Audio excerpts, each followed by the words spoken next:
Hello guys, இப்போ தந்தி ஒன்ல தமிழ் டப்பிங்கோட அவைலபிளா இருக்கிற ஒரு மலையாள படம் தான் 8. இந்த படம் எப்படி இருக்கு அப்படிங்கிறத அந்த உள்ள பார்க்க போறோம். ஸோ இந்த படத்தை ஒரு கிரைம் த்ரில்லர் டிராமாவா எடுக்க நினைச்சிருக்காங்க.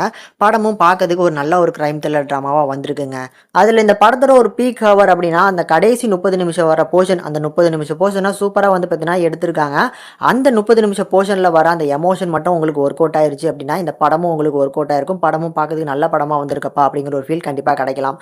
இல்ல அந்த 30 நிமிஷம் போர்ஷன்ல வர அந்த எமோஷன் உங்களுக்கு ஒர்க் அவுட் ஆகல அப்படின்னா இந்த படமும் உங்களுக்கு பிடிக்காம போறதுக்கு வாய்ப்பு இருக்கு. சரி, இப்போ இந்த படத்தோட கதை தான் என்ன அப்படின்னு பார்க்கும்போது ஒரு 2 நெருங்கிய நண்பர்கள் இருக்கிறாங்க. ஸோ அவங்க 2 பேருமே இப்போ இறந்து போயிருக்காங்க.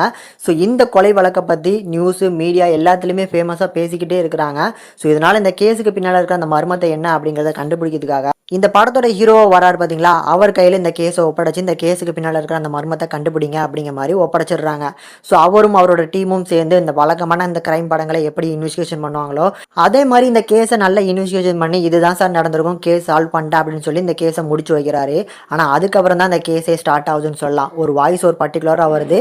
அந்த வாய்ஸ் ஓவரில் என்ன இருந்துச்சு, இந்த கேஸை உண்மைக்குமே நம்ம ஹீரோ சால்வ் பண்ணிட்டாரா, இதுக்கப்புறம் சால்வ் பண்ண முடிஞ்சா இல்லையாங்கிறதா அந்த படத்தோட மீதி கதனே சொல்லலாம். இப்போ இந்த படத்தோட பாசிட்டிவ் அப்படின்னு பார்க்கும்போது இந்த படத்தோட அந்த க்ரூ மெம்பர்ஸே கண்டிப்பாக சொல்லுவேன். பிகாஸ் இந்த படத்தில் இருக்கிற அந்த க்ரூ மெம்பர்ஸ் எல்லாமே ரொம்ப செலக்டிவாக வந்து பார்த்து வந்து செலக்ட் பண்ணியிருக்காங்க.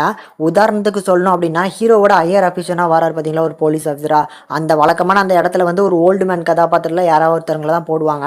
ஆனால் கொஞ்சம் யங்காக போட்டது கொஞ்சம் புதுசாக இருந்துச்சு. அதே மாதிரி நம்ம ஹீரோ கூட வந்து ஒரு ஃபீமேல் போலீஸ் ஆஃபீஸர் ட்ராவல் ஆவாங்க. அவங்களை கிட்டத்தட்ட ஹீரோயின் மாதிரியே யூஸ் பண்ணியிருப்பாங்க. அதுவுமே ஒரு நல்ல மூவ்னே சொல்லுவேன். இந்த மாதிரி க்ரூ மெம்பர்ஸ் அண்ட் கேரக்டர் வந்து பார்த்தீங்கன்னா நல்லாவே யூஸ் பண்ணியிருந்திருக்காங்க. அந்த கேரக்டருமே நல்லா ஸ்ட்ராங்காகவே போர்ட்ரேட் பண்ணியிருக்காங்க. தென் செகண்ட் பாசிட்டிவ்னா அந்த படத்தில் வர அந்த எமோஷன் போர்ஷன் தான். அந்த பர்டிகுலராக ஒரு இன்னசென்டான ஒரு லவ் கேரக்டர் வரும். ஸோ அந்த கேரக்டரில் இருக்கிற அந்த எமோஷன் ஒர்க் அவுட் ஆனால மட்டும் தான் இந்த படம் வந்து பார்க்கறதுக்கு ஓரளவுக்கு நல்லா இருக்கு, இவங்க பண்ணது கரெக்டு தான் அப்படிங்கிற மாதிரியான ஒரு ஃபீல்லாம் கண்டிப்பாக அந்த இடத்துல தான் கிரியேட் ஆகுது. கூடுதலாக இந்த படத்து மூலமாக அவங்க சொல்ல வர அந்த மெசேஜ் அதுவுமே நல்ல ஒரு வேல்யூபிளான ஒரு மெசேஜ். ஒருத்தவங்க வந்து லவ்வை வந்து ஒருத்தவங்க கிட்ட சொல்கிறாங்க அப்படின்னா அவங்கள வந்து ஏளனமாக பார்க்கறது கண்டிப்பாக வந்து ஒரு தவறான விஷயம். அதுக்கான ஒரு மெசேஜபிளான ஒரு படமாக தான் இந்த படத்தை சப்மிட் பண்ணியிருக்காங்க. படமும் பார்க்கறதுக்கு நீட்டாக இருக்குது அண்ட் நீட்டான ஒரு கிளைமேக்ஸும் போட்டு முடிச்சிருக்காங்க. கண்டிப்பாக பார்த்து என்ஜாய் பண்ணுங்கள். இந்த படத்தை ஃபேமிலியோட பார்க்கலாம். இந்த படத்துக்கு நம்ம சேனல் ரேட்டிங்னு பார்க்கும்போது 5க்கு 3 வரைக்கும் ரேஷியோ கொடுத்துருக்கோம். முடிஞ்சால் ட்ரை பண்ணி பாருங்கள்.